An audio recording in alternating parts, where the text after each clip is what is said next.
Okay, I just wanted to go over something here that really isn't covered much on YouTube or anywhere that I can find, but encryption within Google Sheets.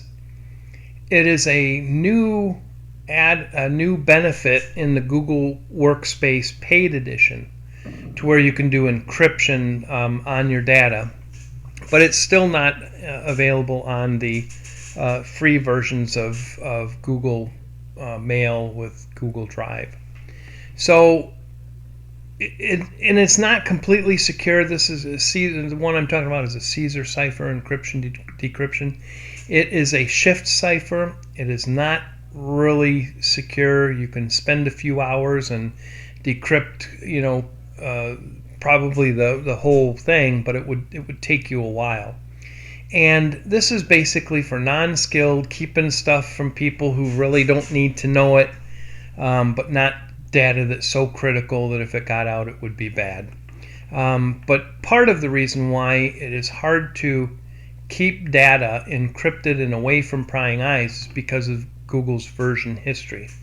So let's say you had a table and you decrypted it, made some changes, and then re-encrypted it. Well, somebody could later on go back into the version history and click on a previous history and see if they can't come across that data at a time when it was unencrypted.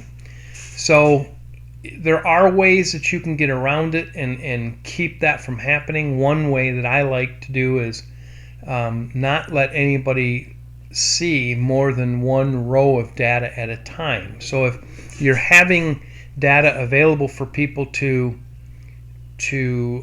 edit, then you only allow them to pull up one record at a time. So you would let them select a record, pull it in encrypted, let them decrypt it, change what they need to, encrypt it, and save it, and then encrypt it back to where it was. And then, so this demo is going to be on single cell encryption and multi-cells, or tables with rows and columns. And then there's another way too that you can protect your code, anything that you hard code into the AppScript editor for a function or variables and things of that nature, is you can obfuscate the code. Again, it's not 100%. You can get something to another program to possibly unobfuscate it, but it would take some doing. So this is, I'll go over that a little bit. So what is a Caesar cipher? A Caesar cipher is a shift cipher. It was first used by Julius Caesar back in 50 BC. And basically what he did when he was sending a letter from one official to another official that he didn't want people to really see, he would simply shift the alphabet. So take, for instance, the word cot here. If he shifted it by 3, then the C would become F, the O would become R, and the T would become W. And the FR, he would write FRW, and then he would send the person tell him it's a cipher of 3, or however he would communicate the shift cipher to that person. Maybe they would have it known between them prior to any communications being sent. They would just know that it would be a shift of 3 or 4 or whatever. And so that's how he did it. Well, this typically he did with just upper and lowercase. So a lowercase s and then uppercase s would still be the same shift and turn to the same would be V. An upper or lowercase c would still be an F. But what happens when you get down to Z? There's no more, can't shift to the right anymore. There's nothing there. Well, he would then just bring it back around to the front and use those letters. So if it's a shift of 3, Z would become C, as you see right here. Then the normal O would become R, so CRR. So you would take this, go back 3, and come to C. That's how you decrypt it. So you get your W, you go back 3, and that's T. So you would look at that, T. R would be O, and F would be C. So it's just a going back and forth. So what I've designed is a program or a script that will take this here, upper and lowercase, some special characters, and some numbers. You can delete, let's say you didn't want to use O, you just wanted O to be O whenever it came about, or you didn't want to use all of these, you can just clear out the cell, or you can add more to here. If you want all of the numbers, add all the numbers in here. But anyway, what the program will do will take all of these in this range. It will take out the empty spaces, and then it will shuffle them to give you your base Caesar cipher key. And then what you would do is copy and paste it into the script to use as your cipher key. So let's see what that looks like. So we come up here and we're going to create an encryption cipher, and boom, there it goes. Took less than a second to do. Here's the string, and here it would be in a one letter or one character in each one of the cells, which you could then copy or use a script to grab the values and put it into your script. So again, if you didn't think it was shuffled enough, just come up here and run it again, and it will take those same and it'll rerun it and shuffle it, and you can get a different shuffle, however you want to do it. You could make several different cipher keys for several different scripts or workbooks or whatever you have. So what does that look like?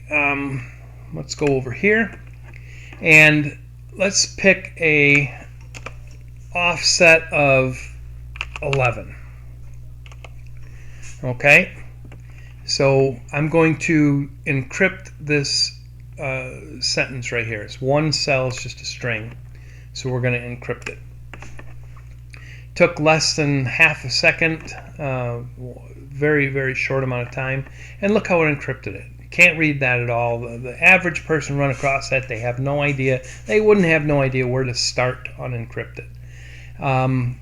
The 3 pipes in the front is written into the script so that the script can check to see if, let's say you're going to decrypt this string, or you come across a cell like one that's not encrypted and you hit decrypt, it will actually scramble that unless it knows that is already encrypted.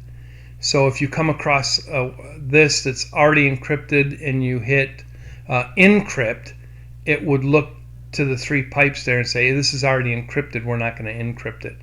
So it's just a check, but you don't have to have those 3 pipes in there.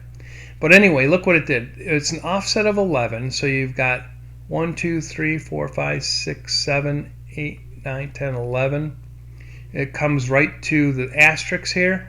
So what this program does, it takes those 11, brings them right here to the end, so you can continue to do the cipher all the way down rather than trying to get a mathematical formula to come back up here to the front.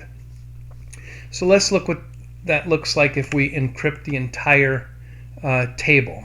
So we're going to encrypt this table here, and takes about a second maybe, and it encrypted 2,000 rows, C, D, and E column. So that's 6,000 cells in under a second. And again, it would be very difficult to make out what this is. If somebody just stumbling across this, they wouldn't know where to begin to decrypt it. And it would take them a good amount of time to figure it out. It's not that they couldn't, but they certainly could at some point in time. And so how does that practical? Well, if you have a form here, and you have records that you're going to allow them to access one at a time. Let's say record 5 here. You load the record. You bring it over. This is record 5, but it's encrypted. So then you can have a decrypt button. This one is not active, but you could set up one and attach it to a script that decodes these. Then you make whatever changes you want to, and then your save button would automatically re-encrypt it and save it back to the main database here in row 5 in an encrypted form. So that's one way you can make this as a practical matter. So what does the code look like? What was I talking about obfuscation?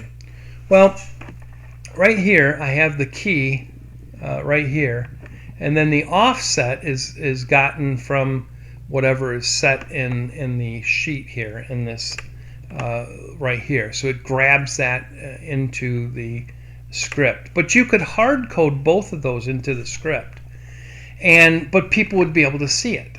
So how would you hide it? Well, there's such a thing called JavaScript obfuscation. So you take all of this plain text and you turn it into computer text through a website or through a program. And what does that look like? Well, this is what it looks like. So it takes the plain text script, puts it in all this computer code. It makes it incredibly difficult to reverse engineer or to see what a function is and what the variables are, or what the cipher key is and what the offset is. So that's one way that you could do it, and that's through this website here called Obfuscator IO. And let me just reset this.